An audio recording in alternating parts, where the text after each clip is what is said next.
Hello everyone, and this is the video of Legal Studies Class 12, Unit 4 chapter we are dealing with, that is International Human Rights.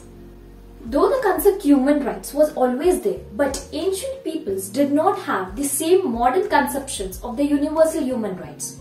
The true forerunner of the human rights discourse was the concept of natural rights, which appeared as a part of the medieval natural law tradition that became prominent during the European Enlightenment, with such philosophers such as John Locke, Francis Hutchinson and Jean-Jacques Rousseau, and which featured prominently in the political discourse of the American Revolution and the French Revolution. 17th century English philosopher John Locke discussed the natural rights in his work, identifying them as being the life, liberty, and estate, that is property, and argued that such fundamental rights could not be surrendered in the social contract. From this foundation, the modern human rights arguments emerged over the later half of the 20th century, possibly as a reaction to slavery, torture, genocide, and war crimes, as a realization of inherent human vulnerability and as a being precondition for the possibility of a just society. Moreover, many of the basic ideas that animated the human rights movement developed in the aftermath of the Second World War and the events of the Holocaust. As a result of which, the United Nations General Assembly adopted the Universal Declaration of Human Rights in Paris in 1948. You can see over here. The Universal Declaration of Human Rights, known as UDHR, which are non-binding in nature, provides and defines the various kinds of human rights that are applicable to all the human beings. They include the fundamental, civil, political, economic, social, and cultural rights under it. You can see over here. Let's understand this with an example. Freedom of speech, assembly, conscience and religion, right to education, right to livelihood and decent standard of living, right to life, liberty and security of a person, right to equality, freedom from all the forms of discrimination including based on gender and race, and so on. The declaration has been embraced by almost all the member states of the United Nations to respect and protect the basic human rights values which are provided therein.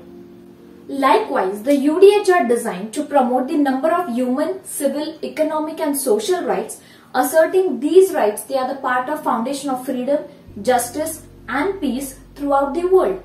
The declaration was the first international legal effort to limit the behavior of the states and press upon them the duties to their citizens, following the model of the rights-duty duality.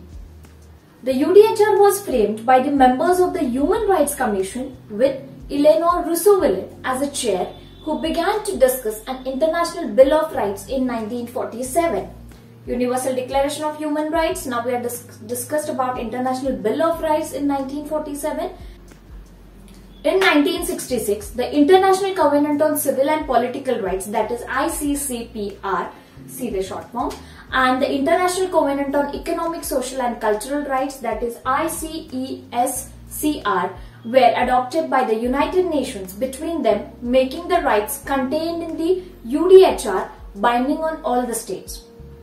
However, they came into force only in 1976 when they were ratified by a sufficient number of countries, that is despite achieving the ICCPR, a covenant including no economic or social rights. The US only ratified the ICCPR in 1992.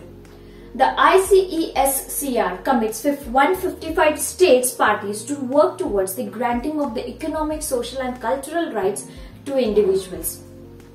Since the numerous other treaties, pieces of legislation have been offered at the international law, they are generally known as the Human Rights Instrument, and some of the most significant are, you will see on the screen. First is Convention on the Prevention and Punishment of the Crimes of Genocide, which was adopted in 1948 and came into force in 1951. The second comes is Convention on the Elimination of All Forms of Racial Discrimination, that is CERD, adopted on 1966, came into force in 1969. Third comes is Convention on Elimination on the All Forms of Discrimination Against Women, that is CEDAW, came into force in 1981.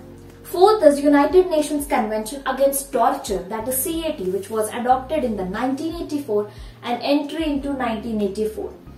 Convention on the Rights of the Child, that is CRC, adopted in 1989, entry into force 1989. International Convention on the Protection of Rights of all the Migrant Workers and the Members of the Families, that is ICRMW, adopted on 1990. The Rome Statute of the International Criminal Court, ICC, the very famous court, came into entry into force in 2002. Besides, the UN Human Rights Council, created in 2005, has a mandate to investigate alleged human rights violations. 47 of the 193 UN member states sit in the council elected by the simple majority in a secret ballot of the United Nations General Assembly. Members serve a maximum of 6 years and may have their membership suspended for the gross human rights abuses. The council is based in the Geneva and meets 3 times a year with the additional meetings to respond to the urgent situations.